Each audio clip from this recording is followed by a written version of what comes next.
Bom dia, mais uma manhã com Deus, priorizando a palavra de Deus. E nesta manhã do dia 12 de janeiro, nós vamos meditar de Gênesis, do capítulo 37 ao capítulo 39. E que a paz do Senhor encha o teu coração nesta manhã. José é vendido pelos seus irmãos. É isso mesmo que você escutou. É uma grande tragédia, outra grande tragédia na família de Jacó, que agora não é mais chamado de Jacó, lembra? Israel. Então, sempre que você ouvir eu mencionar Israel, você vai lembrar que é Jacó, que foi mudado o seu nome por Deus, né? Jacó habitava na terra das peregrinações do seu pai, na terra de Canaã. Estas são as gerações de Jacó. Aos 17 anos de idade, José cuidava dos rebanhos dos seus irmãos. Ainda jovem, auxiliava os filhos de Bila e os filhos de Zilpa, mulheres de seu pai. E José levava ao seu pai as más notícias a respeito dele. Israel amava mais José do que a todos os seus filhos, porque ele era o filho da sua velhice. Olhe só, nós vimos que a preferência do pai e da mãe causa um grande estrago no meio da família. Jacó e Esaú viveram momentos difíceis, angustiantes, quase tivemos uma tragédia nessa família por conta de preferências, não é? Pois é, aqui parece-me que a história se repete. E você vai ver que, como diz o ditado, não vai dar bom essa história. Veja só, por causa dessa preferência, que tem uma grande justificativa, né? Pode ver, a Raquel era a grande paixão de José, de Jacó, não é? E ela não podia dar filhos. Tanto é que ela deu a sua serva para ter filhos por ela. Então, somente depois de um grande decorrer de tempo, Raquel engravidou. E qual era o filho de Raquel? José, né? Quase que foi o filho único dado, né, pelo ventre de Raquel. Posteriormente, nós vamos ter a figura de Benjamim nascendo e a morte de Raquel em decorrência desse parto. Mas aqui então a gente está vendo, né, uma grande justificativa, mas mesmo assim, o pai e uma mãe devem ter muito cuidado, né, nessa questão de preferência, porque aquilo que vai trazer na vida dos outros filhos, né, são sentimentos terríveis. E isso muitas vezes resulta em verdadeira destruição em uma família. Israel, né, fez para ele uma túnica longa, vendo seus irmãos, que o seu pai amava mais José do que todos eles, passaram a odiá-lo. Odiar o pai? Não, odiar a José e não conseguia falar com ele pacificamente. Então pense só, aqui nós tínhamos 10 irmãos de José. Imagine todos eles fermentando, né, essa preferência e esse ódio em relação a José. E aconteceu que José teve um sonho, pense bem, contou a quem? Aos seus irmãos. Inocente esse José, não é? Por isso passaram a odiá-lo ainda mais, pois eles lhe disseram: Peço-te que ouçais este sonho que tive. Estávamos atando feixes no campo, e o meu feixe se levantou e ficou de pé. E os outros feixes rodeavam e se inclinavam perante o meu feixe. Pense, se os irmãos já o odiavam com essa petulância de sonho tido por José, só alimentou o ódio deles, né? Porque os irmãos responderam: Irás de fato reinar sobre nós? Irás mesmo nos dominar? Por isso odiaram ainda mais por causa dos sonhos e das palavras dele. José teve outro sonho e contou aos seus irmãos, dizendo: Tive outro sonho. O sol e a lua e 11 estrelas se inclinaram perante mim. Olha só, gente, que lá na frente nós vamos ver que estes sonhos eram de Deus. Mas mesmo que você tenha sonhos de Deus, cuidado com quem você vai compartilhar estes sonhos. Porque ao invés da pessoa se alegrar com você, isso vai trazer nela inveja, ódio, sentimentos negativos que não condizem com a alegria que você teve com aquele sonho. José nos ensina isso. Pois bem, quando contou ao seu pai e aos seus irmãos, o pai repreendeu, porque o pai já viu o que tinha causado tudo isso nos irmãos, né? Que sonho é este que tivesse? Será que eu e a tua mãe e os teus irmãos viveremos a nos inclinar viremos a nos inclinar com o rosto em terra diante de ti? E os seus irmãos ficaram com ciúmes, mas o seu pai guardava isso no coração. Então seus irmãos foram cuidar do rebanho do seu pai em Siquém. E Israel disse a José: Os teus irmãos não estão cuidando do rebanho em Siquém?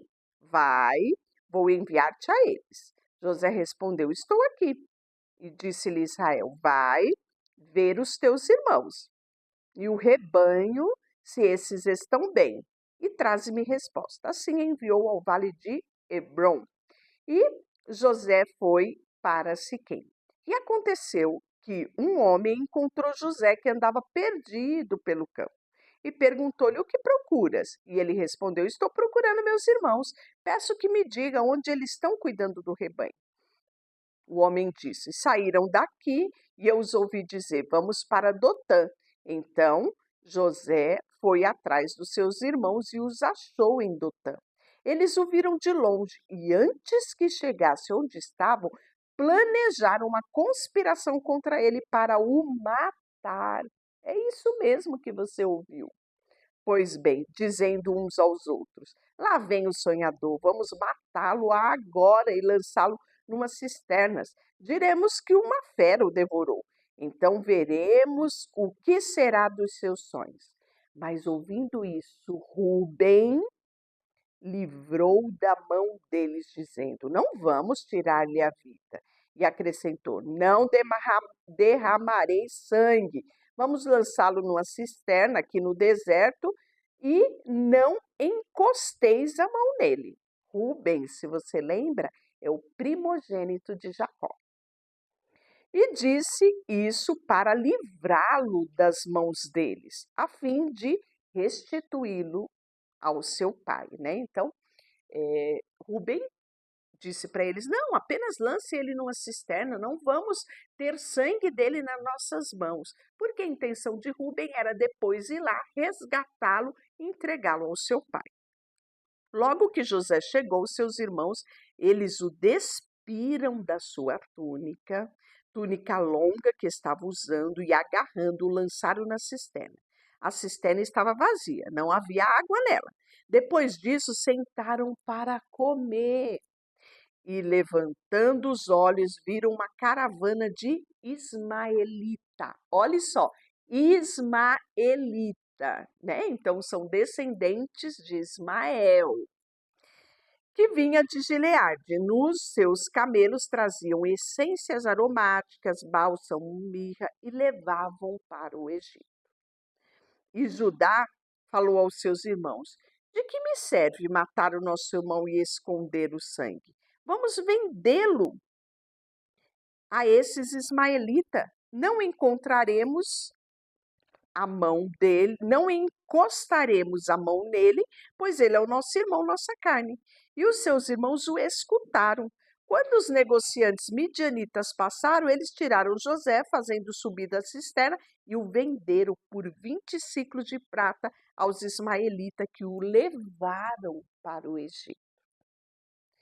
Pense só o que se passou aqui no coração de José, sendo vendido pelos seus próprios irmãos. Muita coisa José nos ensina na sua imaturidade de revelar os seus sonhos aos seus irmãos que já o odiavam, né?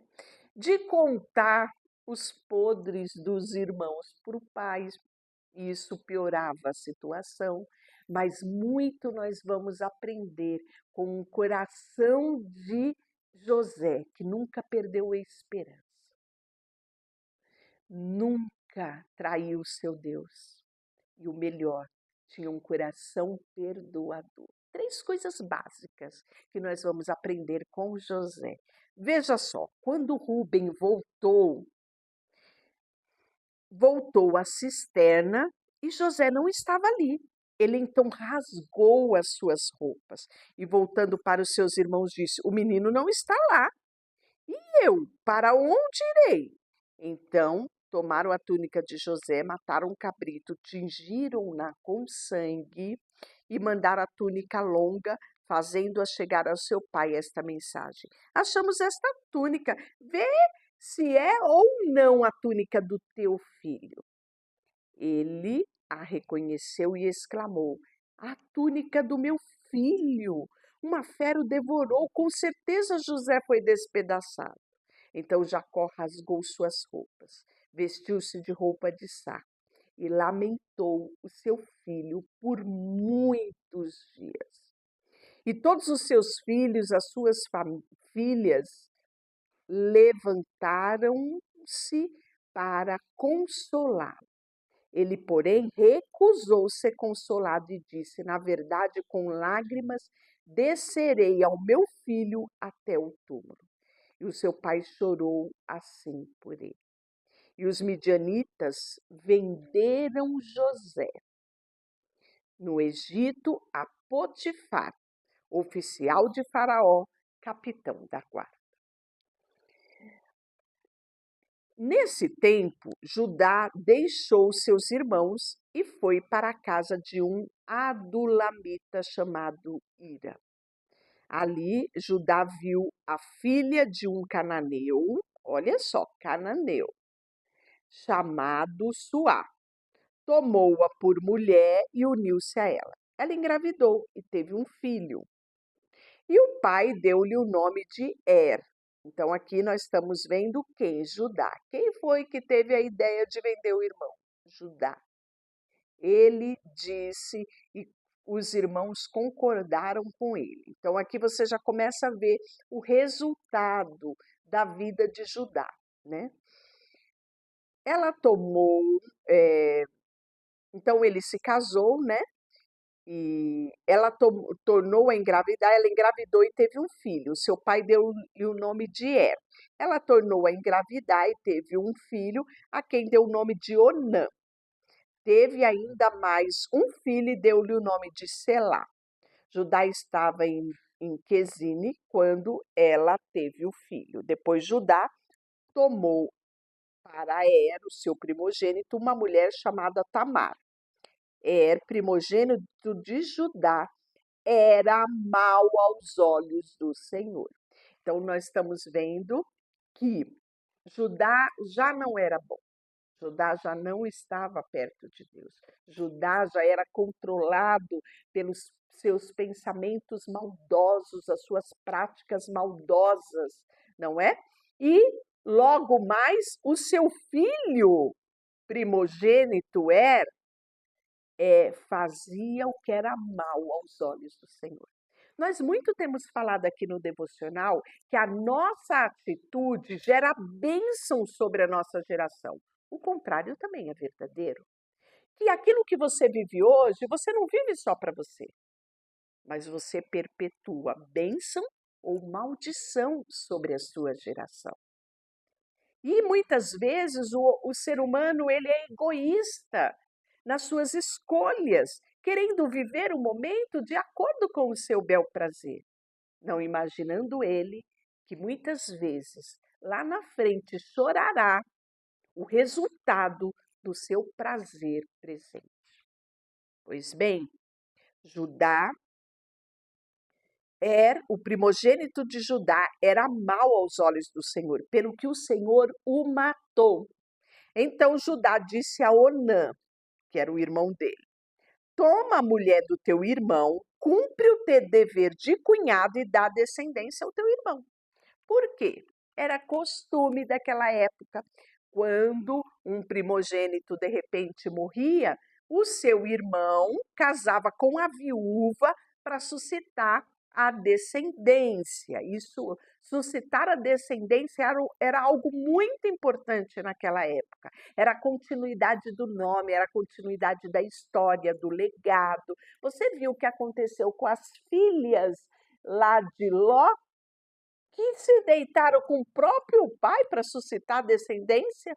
Pois bem, para você ver que peso havia essa questão de suscitar a descendência, né? Então, seguindo costumes da época, Onã teria que casar com a sua cunhada Tamar para suscitar a herança do seu irmão. Porém, Oná sabia que a descendência não seria sua.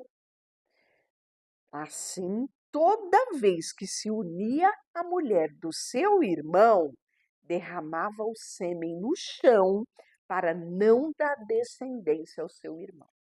Você sabe que era costumes da época, então Onã, ele podia suscitar a herança do seu irmão com a sua cunhada, e ele poderia ter também a sua esposa e suscitar a sua herança. Era comum isso naquela época.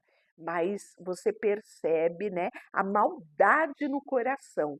Então ele queria estar com a cunhada, se deitava, gozava da intimidade com a cunhada, mas se recusava a suscitar a herança do seu irmão. Então, com certeza, esses dois irmãos não tinham um bom relacionamento, não é? A maldade já imperava na geração de Rúben. É isso mesmo. Vez de Judá, desculpe, né? Estamos falando de Judá.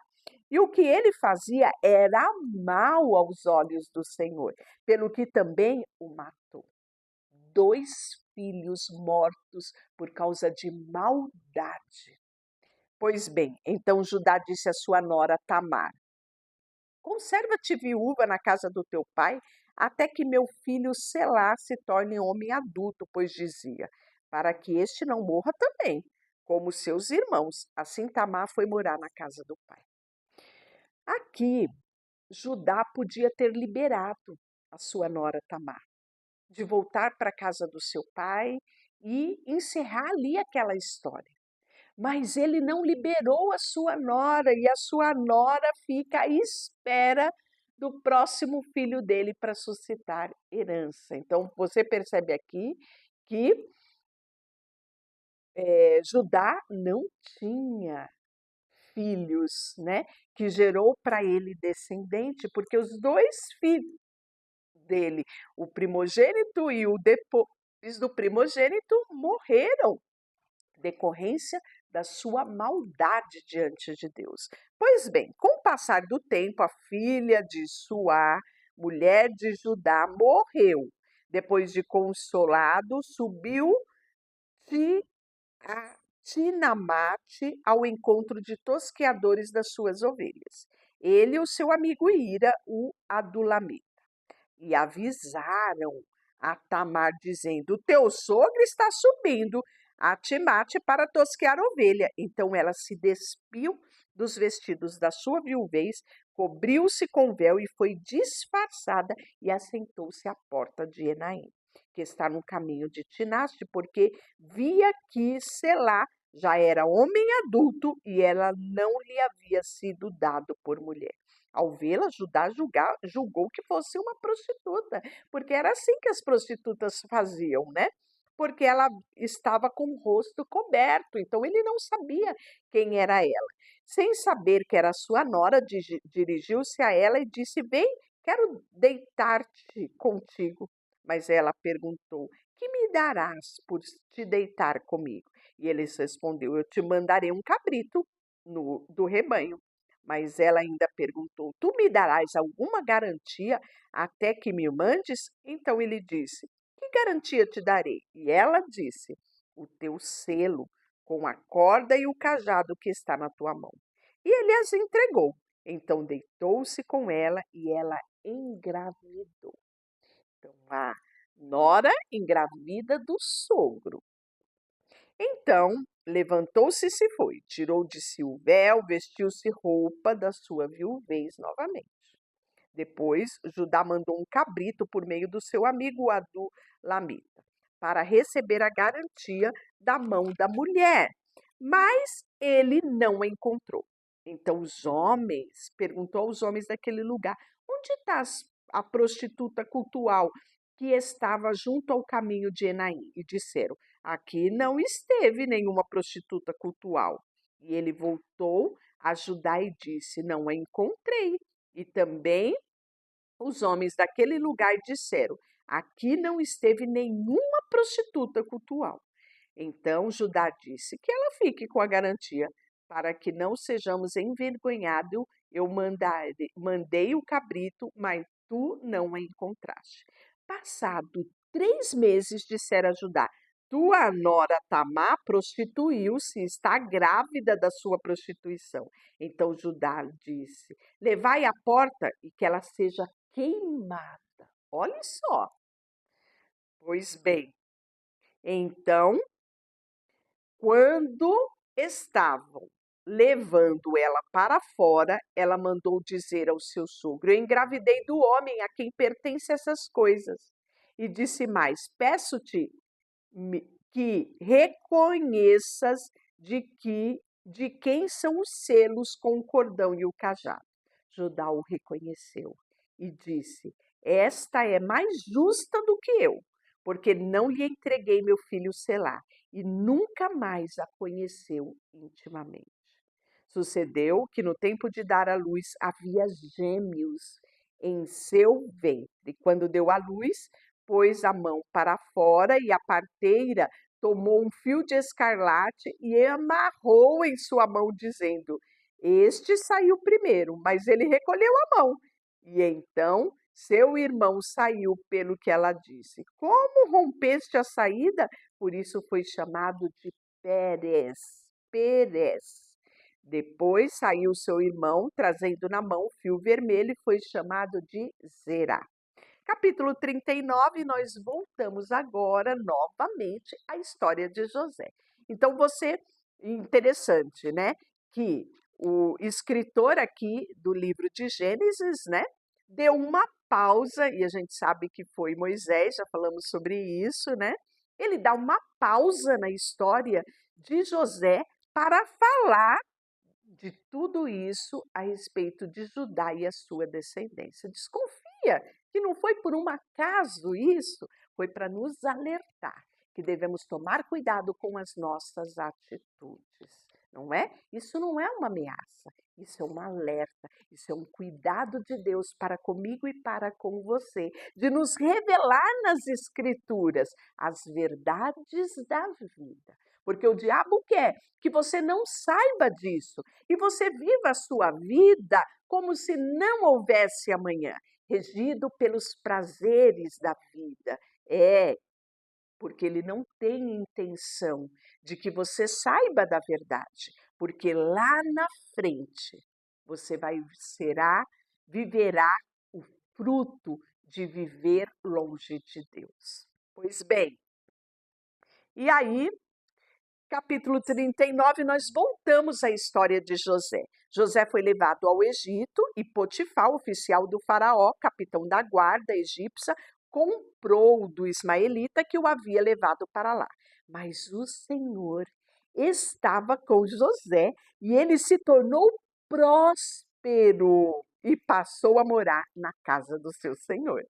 Esse é o texto do nosso versículo do dia, do nosso devocional diário, aquele que eu sempre mostro para você, que eu faço shot, esse aqui isso mesmo, esse é o nosso versículo que nós vamos aprofundar.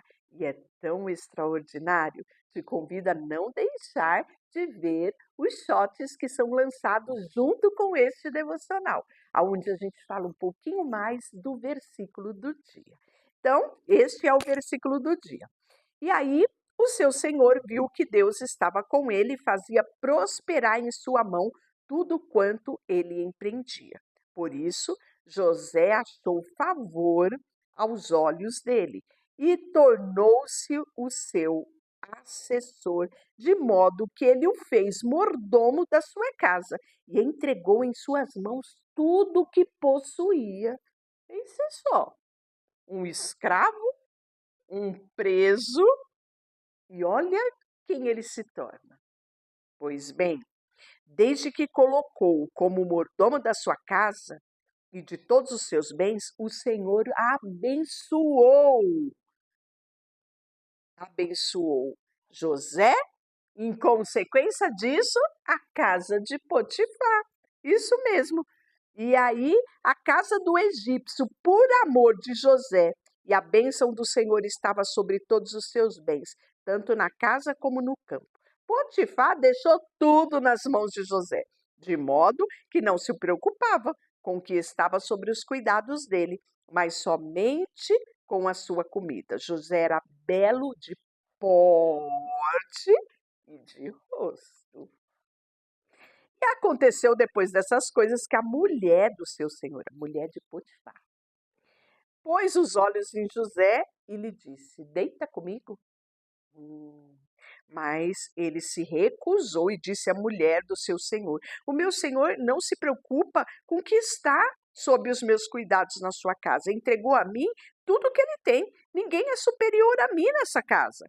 Ele não me negou nada a não ser a ti, que porque és mulher dele. Como poderia eu cometer esse grande mal e pecar contra Deus? Não era contra Potifar, não. Acima de Potifar tinha Deus. E isso aqui é tão extraordinário, porque quando você olha para Deus, você foge do pecado. Você não vai trair a sua esposa porque você ama a sua esposa. Nós temos depoimentos aí de tantos homens que amam as suas esposas e traíram as suas esposas, e o vice-versa. Quantas mulheres que dizem que amam os seus maridos e traíram os seus maridos? José nos dá o segredo. Ame primeiro a Deus sobre todas as coisas. Depois você pode amar a sua esposa e pode amar o seu marido. E com certeza você será fiel ao seu marido e você será fiel a Deus. Sabe por quê? Não porque você o ama, não, mas porque você ama a Deus sobre todas as coisas. Foi este o segredo de José para permanecer fiel, mesmo sendo assediado pela mulher de Potifar. E pense que essa mulher deveria ser muito bela. Pois bem, entretanto, ela insistia com José, dia após dia. Ele, porém, não lhe dava ouvido, mas deitar com ela nem para estar com ela ele queria. Mas certo dia sucedeu que ele entrou na casa para fazer o seu serviço. Nenhum dos homens da casa estava lá dentro. Então ela, pegando pela capa, lhe disse: Deita-te comigo. Mas ele, deixando a capa na mão dela, saiu e correu para fora. Então daqui, né, sai aquela expressão: foge da mulher de Potifar, né? Tem até uma música aí que fizeram com isso, né? Pois bem, foi o que José fez. Quando ela viu que ele havia deixado a capa na sua mão e fugido dela, olhe só o que uma mulher é capaz. Chamou os homens da sua casa e disse-lhe: Vede, meu marido trouxe um hebreu para nos insultar. Ele tentou deitar-se comigo, mas eu gritei. Quando ele ouviu que eu havia me levantado a voz e começado a gritar, deixou aqui a sua capa e saiu fugindo para fora. Ela guardou a capa consigo até que o seu senhor voltasse, o seu marido. Então ela repetiu as mesmas palavras. O servo hebreu que nos trouxeste aproximou-se de mim para insultar-me, mas quando levantei a voz e gritou, ele deixou comigo a capa e fugiu. Ouvindo seu senhor as palavras da sua mulher que lhe havia contado, teu servo me fez assim. A sua ira se acendeu.